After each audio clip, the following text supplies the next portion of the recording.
Welcome to the Explainer. I am so thrilled to have you here today. Our mission for this Explainer is incredibly exciting and honestly absolutely crucial for any developer. We're going to learn how to future-proof our code against the massive scale of the real world. We're talking about big O notation, algorithm efficiency, and figuring out how to make sure the software we build doesn't just work fine on our local laptops, but completely thrives when we unleash it into the wild. So let me pose the ultimate scale-up challenge to you right out of the gate. What actually happens to your code when your user base explodes from a cozy 10 users to a staggering 10 million? Will your application survive that massive surge in data, or will it just completely freeze up on you? Well, that right there is the fundamental difference between a truly scalable algorithm and one that just collapses under pressure. And that brings us to the villain of our story, inefficient algorithms. Just look at the danger zone clearly visualized here. See that yellow line shooting straight up? That is quadratic growth, or O of n squared. Down at the bottom, you've got a flat line for constant time, and a nice, gentle slope for linear time. The absolutely crucial takeaway here is that when your input size, n, is small, you probably won't even notice a difference. But as n gets larger, that O of n squared curve becomes disastrously costly. I mean, it will literally crash systems. Okay, to conquer this, we've got a really clear roadmap today. First, the scale-up challenge. Then, we'll officially meet big O notation.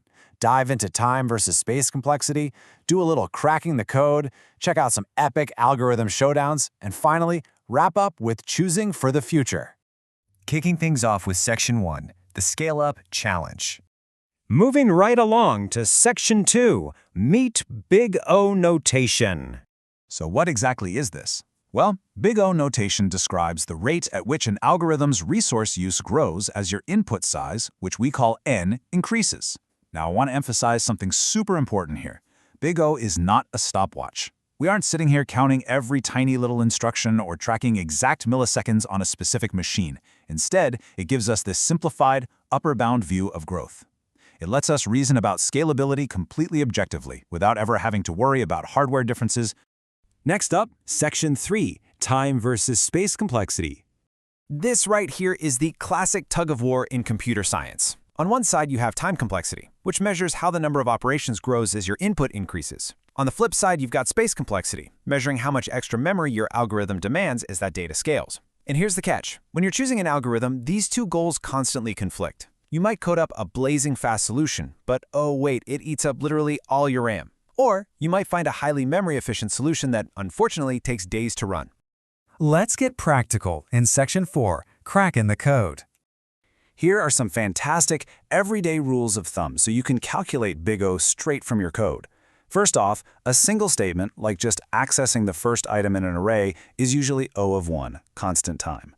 Second, and I absolutely love this shortcut, we get to be intelligently lazy. We ignore constants. If your code does 2 passes over a list, technically it's O of 2n, but we just call it O of n. Why? Because at scale, out at infinity, constants just don't matter. And finally, drop those lower-order terms. If your algorithm has a nested loop plus a single loop, giving you on squared plus n, just ditch the n. That dominant term, the on squared, is really all that matters when you're dealing with massive data. Now this perfectly illustrates how your actual code structure maps to complexity. Got a fixed number of steps? Say, just grabbing the first and last item in a list. You are in the safe zone, O of 1. Got one loop checking every item of n? That's O of n, standard linear growth. But the very moment you put a loop inside another loop, those dreaded nested loops, you multiply your problems. N times n drops you right into that quadratic danger zone, O of n squared. Now for the fun part. Section 5, the algorithm showdowns. Picture this. A school system needs to search through 5,000 student IDs multiple times a day. In the red corner, we've got linear search. It's O of n checking items one by one. Simple, yes. Fast for repeated searches? Absolutely not. But in the blue corner, assuming our data is already sorted, we have binary search. It is a stunning O log n because it repeatedly halves the search space. Instead of checking all 5,000 items, it pinpoints the target in just a fraction of the steps. Binary search completely crushes linear search here. Next up, the heavyweight sorting battle, bubble sort. It repeatedly compares adjacent items and swaps them. Now it sorts in place, so it's actually a fantastic memory saver with O of 1 space complexity. But its time complexity? O of n squared. It is just horribly slow for large data sets. Then you have merge sort. It splits the data, sorts it, and merges it back together. It's a highly scalable speed daemon rocking O of n log n time. The catch, though, it demands extra memory during that merging phase, meaning its space complexity jumps to O of n. And here is the visual knockout punch. Take a good look at that steep top curve of O of n squared. That is your bubble sort, just struggling and dragging your system down as data grows. Now look at the lower curve, O of n log n. That's merge sort. See how it pulls so beautifully ahead as n increases? When you're dealing with millions of records, this visual shows exactly why understanding your growth rate is so critical. Merge sort is vastly more scalable when it comes to time. Which brings us to our final stop, Section 6, Choosing for the Future. Before you go off architecting your next big system, let's quickly cover some common rookie mistakes you definitely want to avoid.